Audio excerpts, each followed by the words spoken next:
Inequality, the oldest war humanity has ever fought. Right now, as you watch this, the richest 1% of people on Earth own more wealth than the remaining 99% combined. This fact keeps trending on every major platform all the time. Economists call it a crisis, politicians call it a failure, protesters call it a crime. But here is the question nobody in that debate actually answered. Are humans supposed to be equal in the first place? That is not a political question, that is a philosophical one, and the answer, whichever side of it you land on, will change how you see every system you live inside. We are all born the same way, naked, screaming, completely helpless, and for that one brief moment, we are in fact equal. Then the world gets involved. We have all felt it, that slow, creeping realization, somewhere between childhood and adulthood, that the playing field is not level, that some people are born into wealth we will never see, that some people are born with genes that predispose them to higher IQs, faster metabolisms, taller frames, or better cardiovascular systems, that some people are born into countries where their mere citizenship grants them access to opportunity that billions of others will spend entire lifetimes being denied. We tell ourselves it's unfair, and we are right, it is. But here's the part we never sit with long enough. Is it unnatural?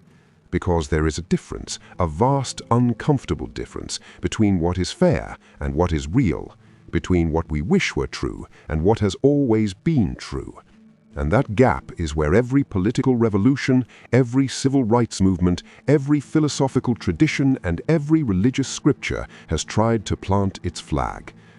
First, let's talk about what equality actually means, because we use the word constantly. We demand it, celebrate it, legislate for it, but ask 10 people what it means, and you'll get 10 different answers. All men are created equal.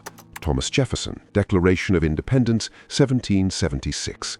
Beautiful, revolutionary, and almost immediately violated by the man who wrote it, who enslaved over 600 people across his lifetime. That is not a political attack, that is a philosophical clue, and we're going to follow it. Let's look at the numbers, not opinion, numbers. According to the World Inequality Report, the top 10% of the global population earns 52% of all global income. The bottom 50% earns 8.5%. Those are not anomalies. Those are the baseline conditions of 21st century civilization. In the United States, the country that has declared equality its founding myth, a child born into the top income quintile has a 45% chance of remaining in the top quintile as an adult. A child born into the bottom quintile has only an 8% chance of climbing to the top. The sociologists call this intergenerational mobility. What it actually means is where you start is largely where you end. That is not a system of equality. Now go deeper. The biological layer. A 2018 study published in Nature Genetics identified over 1,000 gene variants associated with educational attainment. Cognitive performance, the raw material of economic success in a knowledge economy, is partially heritable. The estimate from behavioral geneticists ranges between 50 and 80% heritability for general intelligence in adults. That does not mean destiny, but it means the race does not begin at the starting line. For many people, the race begins at conception. And then there is the geography of birth. If you are born in Norway, your life expectancy is 83 years. If you are born in the Central African Republic, it is 53. 30 years of life determined entirely by coordinates on a map you had no hand in choosing. Go back. Go back 10,000 years. Before governments, before money, before property, before the very concept of a nation-state. There were small bands of hunter-gatherers, our ancestors, moving across the landscape in groups of 20 to 150 people. Here is what the anthropologists found. Those societies were, by most measurable standards, radically egalitarian. Not perfectly equal, but strikingly flat. Resources were shared, leaders were temporary and provisional. Status was earned through skill and generosity, not inherited through bloodline. If someone began hoarding food or asserting dominance, the group sanctioned them, sometimes violently. Our biology, in other words, evolved under conditions of relative equality. Then, approximately 10,000 years ago, we invented agriculture, and the world cracked open. Surplus, that was the key. For the first time in human history, some people could accumulate more than they needed, and the moment accumulation became possible, hierarchy became inevitable. The person who owned the land owned the harvest. The person who owned the harvest owned the people who needed to eat. Aristotle, living in ancient Athens, observed the world he was born into and concluded with complete intellectual sincerity that some men were born to be free and others born to be slaves. His exact words, "It is clear that some men are by nature free and others are by nature slaves, and that for these latter, slavery is both expedient and right." We recoil at that now. We should, but ask yourself, was Aristotle wrong about the world he was describing, or was he wrong about what that world meant? Because hierarchy existed.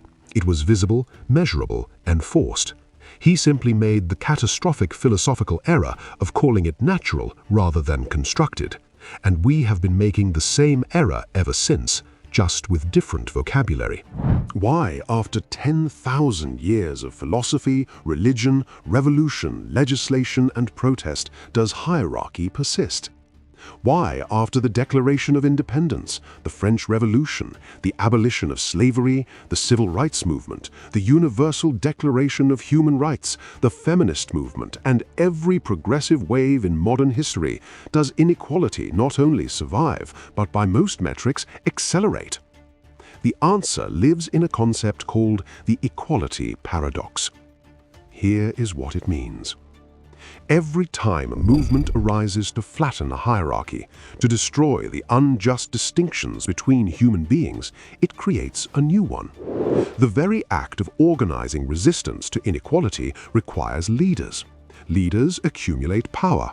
Power corrupts the original mission, and within a generation, the oppressed become the oppressors wearing different clothes.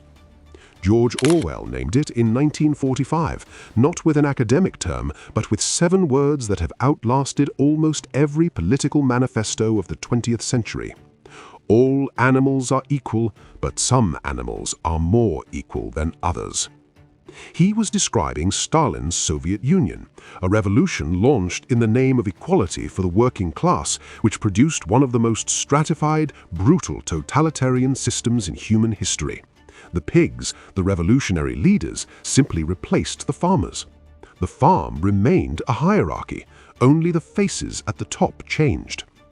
This is not a critique of the left or the right, it is a critique of power, because the equality paradox does not discriminate. The American Revolution declared all men equal and then wrote a constitution that counted black enslaved people as 3/5 of a person for the purposes of congressional representation. The French Revolution cried liberté, égalité, fraternité, and within a decade produced Napoleon Bonaparte, Emperor of France. The Bolshevik Revolution promised land and bread to the peasants and delivered the Gulag. Every single time. Friedrich Nietzsche, who was deeply uncomfortable with the concept of equality, offered perhaps the most savage explanation. He argued that the push for equality was not a noble impulse at all. It was what he called ressentiment, the resentment of the weak toward the strong, dressed up in the language of justice. His words, "The demand for equality of rights is itself the consequence of ressentiment, a desire for vengeance in the garb of morality." Now, before you accept or reject that, understand what Nietzsche was and was not saying. He was not saying inequality is good. He was saying that the motivation behind the demand for equality is often not virtue, it is pain. It is the pain of those who feel diminished, seeking a world in which their diminishment disappears, not necessarily because all people will rise, but because those who are higher will fall. That is uncomfortable. It is meant to be. Because here is the central tension, the one that has never been resolved in 3,000 years of philosophy. Humans are biologically unequal and morally deserving of equal treatment. Both of those things are true at the same time, and they produce irresolvable friction. John Rawls, the 20th century's most important political philosopher, tried to solve this with a thought experiment he called the veil of ignorance. He asked, what kind of society would you design if you didn't know where in it you would be born? If you didn't know your gender, race, intelligence, family wealth, or country of origin, what rules would you write? Each person possesses an inviolability founded on justice that even the welfare of society as a whole cannot override. Beautiful theory, genuinely one of the most elegant ideas in modern philosophy. And yet, no society has ever been built from behind a veil of ignorance, because the people who design societies already know exactly where they stand, and they design accordingly. This is the mechanism the equality paradox runs on. This is why it never resolves. Here is what history actually teaches us, not the version that makes us feel good, but the version that makes us free. Equality of outcome, the idea that everyone ends up with the same amount, the same status, the same reward, has never existed anywhere in nature. Not in ant colonies, not in wolf packs, not in human societies across 10,000 years of documented history. The idea that we can engineer it through legislation, revolution, or ideology has been attempted repeatedly. It has failed every time. Not because the goal is wrong, but because the method ignores what human beings actually are. We are hierarchical animals with a conscience. That is the full sentence. Both halves matter. But here is the mental model that changes the frame entirely. The question is not, are humans equal? The question is, equal in what dimension? Martin Luther King Jr. understood this distinction better than almost anyone in the 20th century. He did not argue that all humans are biologically identical. He argued something far more precise and far more radical.